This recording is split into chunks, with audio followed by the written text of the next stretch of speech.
আপনারা দেখছেন YouTube channel সোনালী দিনের বাজার। এই সতর্ক বাণীটি অবশ্যই দেখে নেবেন।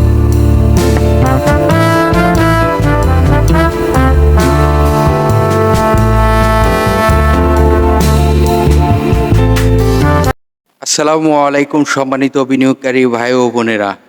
আজকের ভিডিওর টপিকটি আপনারা দেখতেই পেরেছেন, 10 স্টক চয়েস নাও। তো 10টি স্টক আপনারা চয়েস করতে পারেন, যে স্টকগুলো নিয়ে আজকে আলোচনা করতে যাচ্ছি। ভিডিওর টপিকটি ইতিমধ্যে আপনারা ফলো করেছেন। তো যে স্টকগুলো আমি আজকে আপনাদেরকে বলার চেষ্টা করব, সেই স্টকগুলো এই 10টি স্টক ওই টেক্সটাইল সেক্টরের 10টি স্টক। কারণ আপনারা সকলেই অবগত রয়েছেন যে টেক্সটাইল সেক্টরের একটি মুভমেন্ট হচ্ছে, এবং টেক্সটাইল সেক্টর যেহেতু মুভমেন্ট হচ্ছে, তাহলে আমাদেরকে এই 10টি স্টক আমাদের নজরে রাখা প্রয়োজন। কারণ এখান থেকে যদি শর্ট টাইমের মধ্যেও ভালো একটি প্রফিট আসে, 1 টাকা 2 টাকা 2-3 টাকা, কোনোটাতে আরও বেশিও হতে পারে। তো কেন এই 10টি স্টক আমরা 10টি স্টক থেকে আমরা সব 10টি স্টকেই কিন্তু আমাদের ইনভেস্ট করা সম্ভব নয়। তাহলে এখান থেকে কোন স্টকগুলো ইনভেস্ট করব, এটি আমাদের নিজেরার ব্যক্তিগত বিষয়, এবং প্রতিটি বিনিয়োগকারীর যেমন অধিকার রয়েছে শুনবার এবং চয়েস করার, এটি আপনাদের ব্যক্তিগত বিষয়। জাস্ট আমি আপনাদেরকে 10টি স্টকের কিছুটা ধারণা দেওয়ার চেষ্টা করতেছি এবং নামটি আপনাদেরকে শুনবার জন্য অনুরোধ করতেছি। কারণ আপনি এই স্টকগুলো চয়েস আপনার তালিকায় নাও আসতে পারে, আবার হতেও পারে তালিকায় চয়েসের। তো যদি আপনার কিছুটা সহযোগিতা হয় এবং এখানে যদি আপনার কোনো চয়েস হয়েও যেতে পারে, তো সেজন্যই আমি 10টা স্টকের আলোচনা করব। তো আপনারা ইতিমধ্যেই জানেন, মার্কেট নিয়ে ঈদের আগ পর্যন্ত যে আলোচনাগুলো আমার মোটামুটি আপনাদেরকে ধারণা দেওয়ার দরকার, সেই ধারণাগুলো একেবারে আমি বলবো যে যা যা আমি আপনাদেরকে বোঝানোর চেষ্টা করেছিলাম, ঠিক সেভাবেই মার্কেট আবার ইউটার্ন আসতেছে। তো আমাদের এখন কিন্তু বিনিয়োগ করতে পারবো। এখন মার্কেটের যে অবস্থান এবং মার্কেটের যে শেষ সময়, এখন আমরা বিনিয়োগ করতে পারবো, কিন্তু ঈদের পর এটির রেজাল্ট পাবো। তাহলে এটি ঈদের পরও আমরা বিনিয়োগ করতে পারবো। ঈদের পর যে প্রথম কার্য দিবসটি হবে, সেই কার্য দিবসেই আমরা বিনিয়োগ করে এখান থেকে কিছুটা প্রফিটের আশা করতেই পারি। তো যে স্টকগুলো নিয়ে আলোচনা করব, সেই স্টকগুলো একেবারেই যে আপনার 10% বেড়ে গেছে এরকম নয়। স্টকগুলো কিছুটা মুভমেন্টে আসছে এবং প্রাইস হওয়ার সম্ভাবনা রয়েছে। সেই জন্য আমি এই স্টকগুলো নিয়ে আপনাদেরকে কিছুটা সাজেস্ট করব। এটি আপনারা অবশ্যই বুঝবার চেষ্টা করবেন। কোনো স্টক কিন্তু আপনাদেরকে একেবারে প্রেশার কেয়ার সৃষ্টি করে কিন্তু আমি কোনো স্টককে চয়েস করাচ্ছি না। জাস্ট খালি আপনাদেরকে ধারণা দিয়ে রাখি, আপনাদের যদি চয়েসে আসে তাহলে আপনারা এই স্টকগুলো নিয়ে প্ল্যানিং করতে পারেন। তো যদি বলেন যে আরেকটি স্টক বাড়িয়ে বলার জন্য, যেটি আমার লিস্টে নাই, কিন্তু এখন আমি দেখতেই পারতেছি যে স্টকের অবস্থানটি ভালো, কিন্তু যেহেতু আমি টপিকটি দিয়ে ফেলেছি 10টি স্টক, আমি আর এই একটি স্টক আমি আলোচনা করতে চাই না। যদি আপনারা এই স্টকটির আলোচনা যদি জানতে চান, তাহলে অবশ্যই আমার ভিডিওতে কমেন্ট করবেন, তাহলে আমি এই স্টকটির নামটি বলার চেষ্টা করব। কিন্তু এই আলোচনার মধ্যে এবং খোঁজাখুঁজির মাঝখানে আমি এই স্টকটি দেখতে পেলাম। তো এখন আপনারা যদি এই স্টকটিও জানতে চান, তাহলে অবশ্যই ভিডিওতে কমেন্ট করবেন। স্টকটির নাম লিখে খালি শুধু কমেন্ট করবেন, আমি তখন এই নামটি বলার চেষ্টা করব। তো একে একে আমি শুরু করি যে 10টি স্টকের নাম প্রকাশ করার ইচ্ছা আপনাদের পাশে। সর্বপ্রথম আমি বলবো যে এই স্টকটি হলো মালেক স্পিনিং মিল। এই স্টকটি আপনারা জানেন ভালো একটি মুভমেন্ট আসতেছে, এবং স্টকটির যেহেতু ন্যাপ ভালো, এবং স্টকটি যেহেতু বিগত দিনগুলো থেকে এখন আয় ভালো হচ্ছে, তাহলে স্টকটি কিন্তু ভালো হতে পারে। তো এটি আপনারা চয়েসে রাখতে পারেন। দ্বিতীয় যে স্টকটি বলবো, এটি হলো ফ্যাক্টডিল। এই স্টকটি কিন্তু বেশ একটি কারেকশন হয়েছে। তো ফ্যাক্টডিল স্টকটি আপনারা চয়েসে রাখতে পারেন। স্টকটি বর্তমান প্রাইস কিন্তু অনেক কমে গেছে এবং এখন বিনিয়োগ করলে এখান থেকে প্রফিট করা সম্ভব। আর তৃতীয় যে স্টকটি সেটি হলো ডিএসএসএল।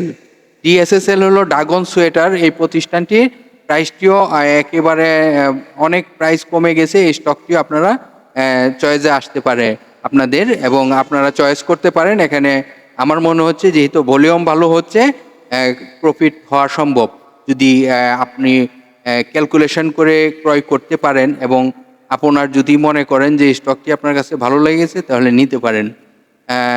চতুর্থ যে স্টকটি সেটি হলো কাট্টালিস টেক্সটাইল লিমিটেড। কাট্টালিস টেক্সটাইল কোম্পানিটি কিন্তু আপনারা জানেন একসময় বিশাল রেকর্ড করেছিল এবং হঠাৎ করে তার একটি পতন আসে। এখন কিন্তু যেহেতু টেক্সটাইল সেক্টর মুভমেন্টে আসতেছে এবং টেক্সটাইল সেক্টরের একটি ভালো বাজারে ভূমিকা রয়েছে, এবং মার্কেটের যে সর্বশেষ যে লেনদেনটি টেক্সটাইল সেক্টরে কিন্তু ভালো করতেছে, সেই অনুযায়ী কিন্তু আমি এই স্টকগুলো নিয়ে আলোচনা করতেছি।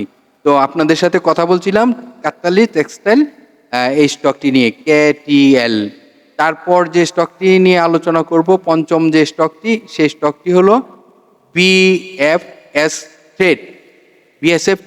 বিএসএফ স্টকটি এই স্টকটিও কিন্তু ভালো একটি স্টক। এই কোম্পানিটিও আমার জানা মতে ভালো একটি স্টক, এবং এই স্টকটিও কিন্তু এখন প্রফিট দেওয়ার মতন স্টক এবং ভালো মুভমেন্টে আসতে পারে।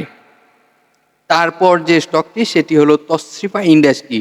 তশরিফা স্টকটিও আপনারা চয়েসে রাখতে পারেন, এবং এই স্টকটি নিয়েও আলোচনা আপনারা ডিএসসির ওয়েবসাইটটি তো আপনারা সকলেই চিনেন। ডিএসসির ওয়েবসাইটে এসে যে কোনো স্টকের তথ্য কিভাবে বাহির করবেন এবং স্টকটির কোথায় তার সামারিটি রয়েছে, কি অবস্থান, সেগুলো আপনারা অবশ্যই এখন থেকে আপনারা নিজেরাই দেখতে পারবেন। তারপর যে স্টকটি সেটি হলো এমএল ডাইং স্টকটিও কিন্তু একটি ভালো স্টক, এবং এই স্টকটিও কিন্তু মুভমেন্টে আসছে, এবং এখন আপনারা এই স্টকটিও নজরে রাখতে পারেন। তারপর যে স্টকটি এটি হলো সাপ্পো স্পিনিং মিল। যদিও স্টকটি সম্ভবত জেটে রয়েছে, তো এই স্টকটিও কিন্তু যারা ক্যাশ টাকা ফ্রি রয়েছে তারা কিন্তু এই স্টকটিকে চয়েসে রাখতে পারে। তো এই স্টকটি আপনাদের মনে হচ্ছে ভালো প্রফিট দিতে পারে যদি ধৈর্য থাকে আপনাদের।